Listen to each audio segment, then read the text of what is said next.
Welcome back to the Home Studio Hangout podcast. And here today we are talking about 5 ways to be a faster music producer. I go through 5 ways that I've found over the years that has upped my speed, whether it's communicating with artists in different ways or things in the computer that I do to speed up my workflow and things like that. So without waiting too long, let's get right into it. Number 1 is knowing your shortcuts. This is a pretty common consensus amongst all producers.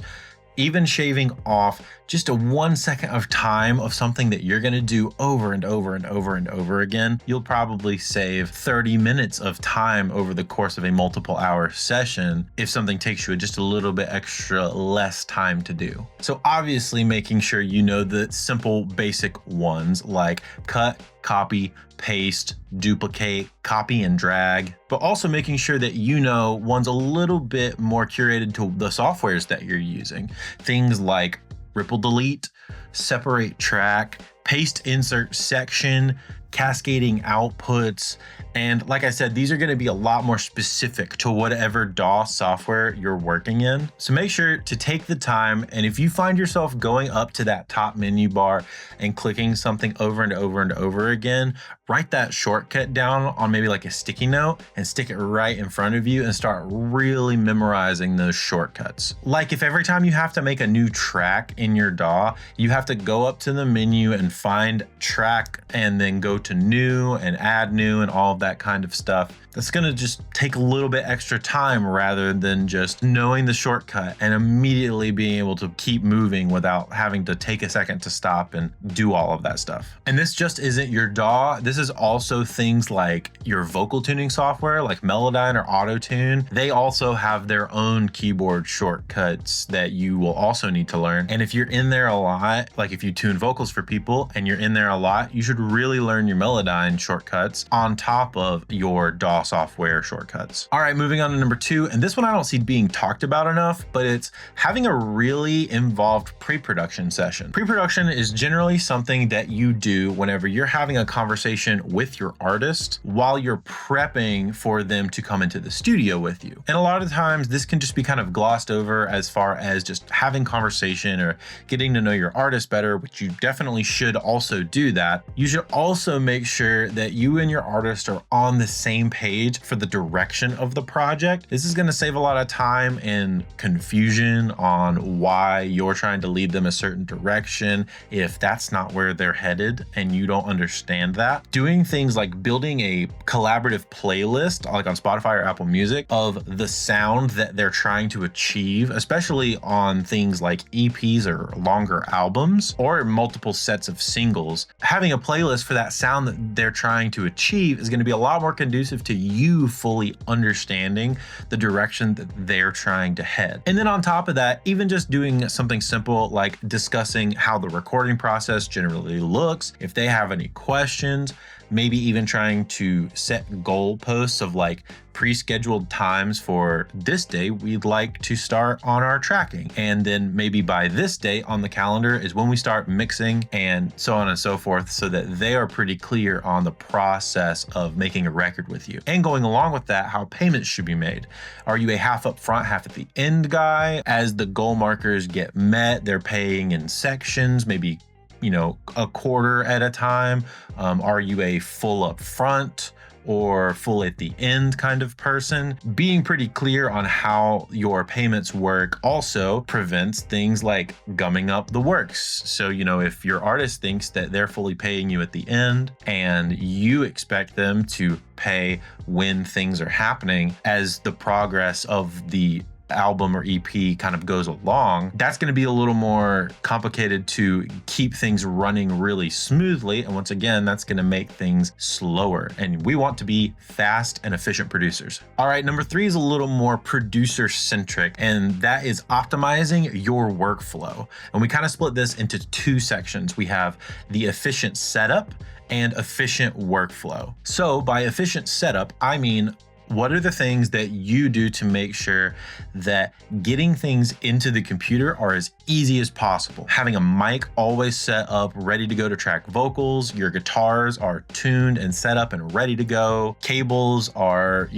pre-ran if needed. If you're doing a larger setup with like drums and bass and guitars and multiple people playing at one time, do you have ways for them to easily communicate? Do you have ways for them to just get an idea, walk in, and you just hit record? Everything's pre-routed and you don't have to really think about all of that stuff. Minimizing a lot of that time will get you to making the music faster and letting the artist have more of a free-flowing mindset on, I have this idea, I want to hear what it sounds like, and you kind of shorten that feedback loop a little bit so that you can get across the finish line on a song a lot faster. This also includes things like having preamps or specific mics for specific kind of voices, printing EQs and compression on the way in to save yourself time later. All of these things are super important to speeding up your workflow. And the other half of this is efficient process, which is more inside the box type stuff. So having an efficient process to recording vocals. Do you playlist vocal tracks? Do you do it section by section? Is that artist dependent? Do you like them to take one long pass to kind of gauge where they're at in comfortability with the song and also to familiarize yourself with the song? For drums, do you tend to do section by section, one long take? Are you tracking with processing on? Or are you tracking pretty dry? All of these things you kind of have to think about beforehand, but as you're in here editing and setting up bus compression presets or master chain presets that you tend to start with, those things are going to get you to the end quicker because you're not going to have to worry about going and clicking and finding the right plugin and remembering what folder it's under and all of this kind of nonsense that, once you have a ton of plugins, it can get really confusing to find the right thing you're looking for if you don't know exactly where it's at. And both of those things are super important to optimizing the experience of the workflow. So making sure your artist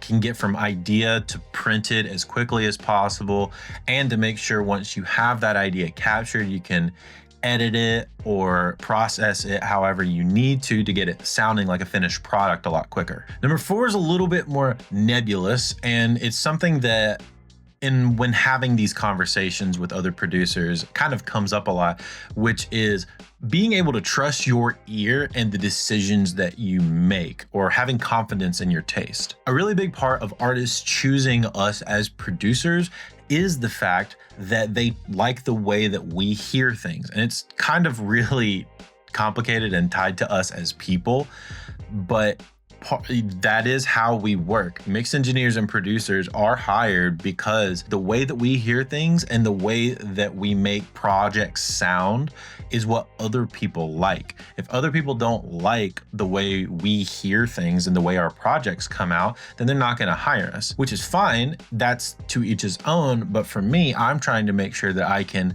have the best quality client experience as possible so that when a client hires me, we make a great record together. They walk away feeling like that was an incredible experience.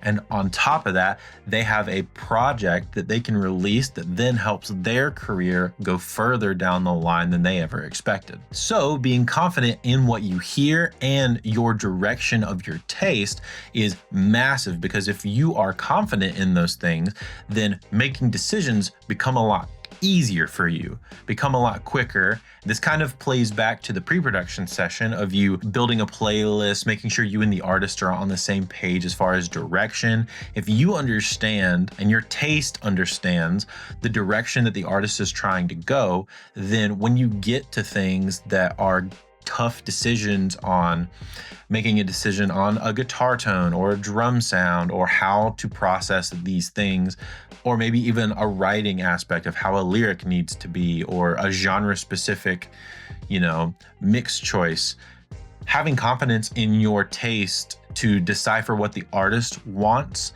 and turn that into what you view as what they want in the end. That's going to speed up your productions and then also have a better end result because, like I said before, you can shorten the feedback loop. Having a shorter feedback loop is very important to the process of recording and producing an artist. If you make a decision, you want to make sure that as soon as you can, you get feedback from the artist so that they can, tell you if they like it or not. And if they don't like it, ultimately, we need to make sure that the artist falls in love with their projects. Before we get to the last way to be a faster producer and the challenge for this video for you guys, I posted on Threads to see what other producers in the space kind of were thinking about ways that they are faster as producers. So I asked, what music production techniques do you feel like made you faster in the studio? Ian Guthrie said, keeping a clean enough workspace, having go-to mics and equipment already patched and ready to go, and that goes for plugins as well. Overbuilding Pro Tools sessions because it's always easier to delete stuff you don't need than create new tracks and effects in the moment, and knowing your equipment and its limitations. Beats by Starcore says learning the DAW shortcuts makes your workflow so much faster. I 100% agree, hence number 1 in this. Catalyst Recording says trusting instinct, which is number 4, trusting your ear and your decisions and having confidence in your taste. Melvin Darrell says a few things that have made a difference for me in terms of speed: a good grasp of a few VST sounds and processing tools, a healthy habit of taking breaks instead of overworking, key commands for repetitive tasks, and confidence in producing intuitively. There's a couple more on there, and I'm going to be asking questions for videos like this more often over on Threads. So if you want to, give me a follow at Music by Drew. That's on Instagram and Threads at Music by Drew. But lastly, number 5 in the 5 ways to be a faster producer is forcing time restraints. So there's a couple ways that you can do this. Firstly, it's making sure to lock in a hard deadline. This kind of goes back to the pre-production area, but when you're in that pre-production, making sure you're locking in hard deadlines forces everyone involved to have kind of a sense of a ticking clock, even though technically there's not. Now with label projects, there may be an actual ticking clock on the deliverables need to be sent out at a specific time. But sometimes with more independent projects, you won't have that, but still having a deliverable date is good for the project in general because it gives a sense of urgency of we need to be done by this day so that we can be finished with the project. And then it also kind of prevents projects from taking a really long amount of time. But another way that you can do this is using something like the Pomodoro method, which if you don't know is setting a 25-minute timer and then working with a very intense focus for 25 minutes. And then when that timer goes off, getting up, removing yourself from your space, your workspace, and taking a 5-minute break. And it forces you to do something called a focus sprint. And that's exactly what I just described. It's you are hyper focused for 25 minutes on doing this task, and you are doing it as intensely as you possibly can, thinking about it and making sure that is the only thing. You are turning your phone off, setting this arbitrary 25-minute timer on, I have to finish this thing in 25 minutes or the world's going to explode or whatever. But at the end of that 25 minutes, then you get to take a break. It also forces you to take a break every 25 minutes, which for us as music people who rely on our ears to work is very important. We need to be taking regular breaks. So on top of having this focus sprint of 25 minutes, it also gives us a nice 5-minute break to make sure we're standing up, getting water, staying hydrated, walking around, making sure we're not just sitting like I am right now and being fully sedentary for hours and hours on end and not stretching our legs and cramping up and stuff. And then another way someone recommended me to try was turning on a YouTube video, if you have a secondary monitor or maybe like a TV behind, on the wall or something in your workspace, turning on a YouTube video and putting it as silent, maybe like a podcast that's kind of long, or maybe like a 30-minute, video on something that's just kind of in the background. You're not listening to it, it's just on. And as you hit play, you give yourself a ultimatum of, I want to be done with this specific thing by the time this video ends. Kind of similar to the Pomodoro method, to be honest, but it's using a visual aspect as well, kind of something ambiently in the background. So you're throwing it up and then you're you're saying, I found this 20-minute YouTube video. I'm going to try to finish and tune this entire lead vocal before the end of this video. Or I'm going to edit all of these drums for this song by the end of this video. Or if it's a longer podcast video, I'm going to edit every song for this EP by the time that this, 2-hour video is done or something. It's just a way to push yourself and set some sort of arbitrary deadline to get you in and focused a lot harder. And you'll find that a lot of times after doing it a lot, you do get faster. You do get better at doing whatever thing, whether it's vocal tuning or drum editing or whatever, mixing or something, that you do get better at doing things a lot faster the more you practice this. So I want to challenge you guys that are watching this right now.